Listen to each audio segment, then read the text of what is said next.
What's up, ladies? Welcome back to my channel. I just want to say right away, thank you so much to all of you for reaching out for last week's video. We've all been in a really awful, dark, depressing place like that where you feel like you're trying everything and you're spending all of this money and nothing seems to work. And I just wanted to be real with you. I wanted to be honest and truthful with how I was feeling, and I just did not expect like the amount of support that I received back. So just thank you so much for doing that. All it takes is for one person to just say like, you know what, like I'm here for you and I'm feeling the same way, and you just realize you're not alone. So thank you so much. This week's video is going to be about fitness and PCOS, and there's a lot of mixed messages when it comes to PCOS and your fit goals and your health. And a lot of people think it's just calories in, calories out, and that is not true at all. And I've had to learn the hard way, as we know, with everything. It's like trial and error.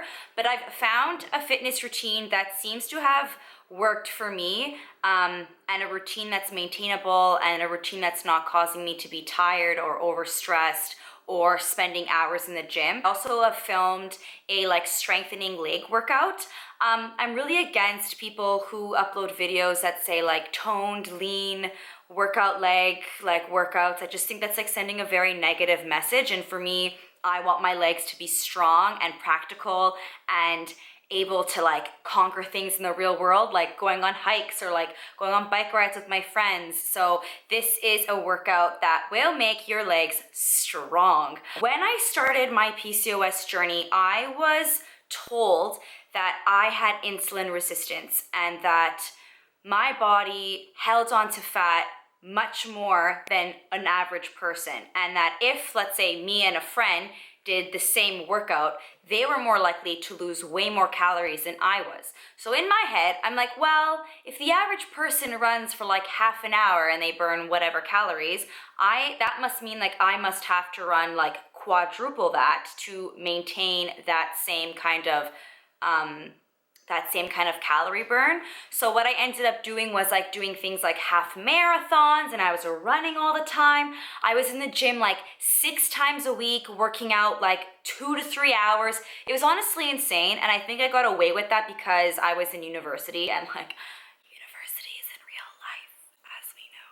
So like while I was in university and like all I had to worry about was my schoolwork and like a part-time job, you could go to the gym for like 2 hours. Now I would never be able to fit that into my schedule. But what I started to notice was that when I started to do weightlifting, that's when my body started to change. And so I started doing some research, and apparently if you're working out way too much, then you kind of send that cortisol release into your body. Now, if you have PCOS, your cortisol is probably already higher than it should be because you're insulin resistant. And because of that, what happens is you're sending even more stress hormones into your body. Now, a few stress hormones are fine if you are able to like take a break after. But if you're working out for long periods of time and you're stressing yourself out because of in your head how much you need to work out, I think it kind of did the opposite effect for me. So when I was working out like crazy, I was even doing like insanity, I actually gained weight. Now, I know that sounds really odd, but actually once you get into the science of it, it makes complete sense. My body is already at a very high stress level. Like on a day-to-day, my hormones are way above where they should be. Adding in 2 hours of intense exercise just pushes that further, which then releases more stress hormones, which causes me to gain weight. So what I found and what is suggested in research is doing more moderate, short workouts and fewer times per week.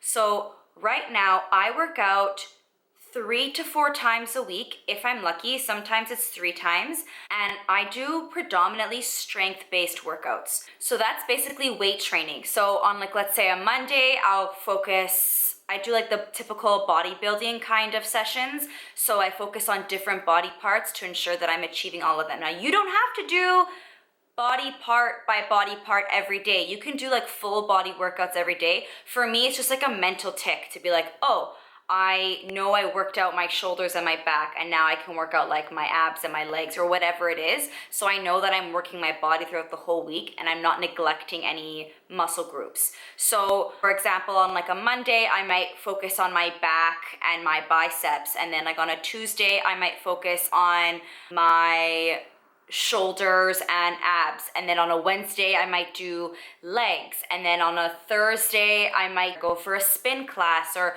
something like that. I also like to incorporate like yoga classes and stuff like that. So the stronger you are, it basically reduces your insulin sensitivity. So I find that I work out for literally half an hour, 3 to 4 times a week, and in that half an hour it's like 95% just using weights. And then throughout the day I'm quite active. So like I don't have an office job where I sit down, so I'm a teacher. So I run around every day. I hardly ever sit down, so that's quite active. I also take public transit, so I'm always dashing back and forth to catch the buses. And then I walk a lot everywhere. And then on the weekends I like to cycle. I like to ride a bike, or I like to walk, or I go for a hike, or I do something to really get my heart rate going. But I would say that most of my workouts are not cardio based. Now the research also says that if you're gonna do cardio, same thing, you're better off doing like a half an hour light jog, or you could do like a 20-minute high intensity sprint. So like sprint, then sprint for 1 minute, walk for 2 minutes, sprint for 1 minute, walk for 2 minutes, that kind of stuff. But the key is to keep your workouts short and sweet, and to not send your body into overdrive. So as soon as I started doing less cardio and doing more weights, I found that I was getting more muscle. I found that I was starting to like tone, and I found that I was starting to lose weight. Now, in all my years of exercise, it took me forever to lose like 20 pounds, because that's the weight I gained when I first came off the pill. And I gained all of this weight, and it was like impossible to lose. And I was focusing mostly on cardio. So I was going for like really long runs, really long bike rides, like doing spin classes, all of that, and my weight did not budge. The only time my weight started to move was when I incorporated weights. So the few things to take from this are, number one, really utilize your weight sessions. So if you're going to only get to go to the gym a few times a week, I would really focus on starting to use weights into your workouts. Number two, if you're going to do cardio, keep it short and keep it more gentle rather than long, drawn out cardio sessions, because that's going to stress your hormones out, which is going to do, like, it's going to be counterintuitive. And don't work out every day. That was so hard for me to come around to, because all I kept thinking about was, why am I not as fit as my friends? I work out just as much as my friends. I work out even more than all my friends, and they're ripped and they're shredded and they're like thin, and like, what am I doing wrong? And actually, I just wasn't listening to my body, and I wasn't allowing my body to relax and recuperate. So now I work out, like I said, only 3 to 4 times a week, and I listen when my body is tired, and I don't work out the other days. And having that rest period allows your hormones to kind of rebalance themselves, which not only fuels me for my workouts. I find like when I take rest, I have better workouts because I have more energy, but it also takes away that like fatigue and that like guilt of you not going to the gym if you're just okay with telling yourself, you know what, I don't need to be working out 7 days a week. That being said though, the last tip is don't work out every day, but still be active every day. So you don't have to like necessarily go and like sweat in a gym every single day, but what I would suggest is like living more of like an active lifestyle. So for me, when I take the subway, I don't take the escalator, I walk up the stairs. Or if something is a few blocks from me, I don't drive, I walk, or I take a bike. It's really important for women with PCOS to work out just because it improves your insulin sensitivity, and that's something that we can all deal with, but I think, that we can all use, but I think a lot of us kind of set ourselves into overdrive and kind of get obsessed with this concept of like having to work out like crazy in order to get the results that we want. For me, what's important is having like a healthy lifestyle, having a balanced lifestyle, being able to be strong and being able to do activities that are not in the gym. Without further ado, I am going to show you like a typical leg workout that I do. Here's that workout.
Never thought that we'd go this far.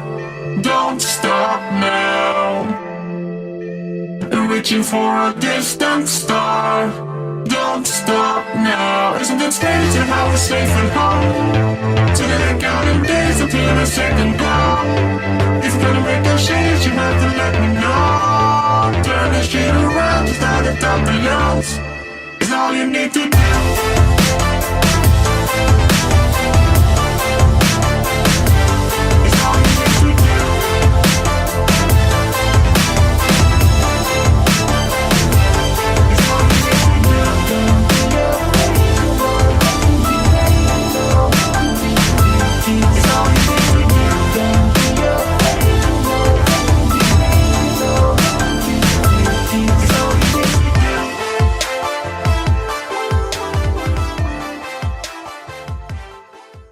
Thank you again for watching, ladies. I cannot believe how many of you are supporting me, and I just feel like we are in this together forever, because PCOS is just not gonna go away. So if you liked this video, please give it a thumbs up because it really helps support my channel.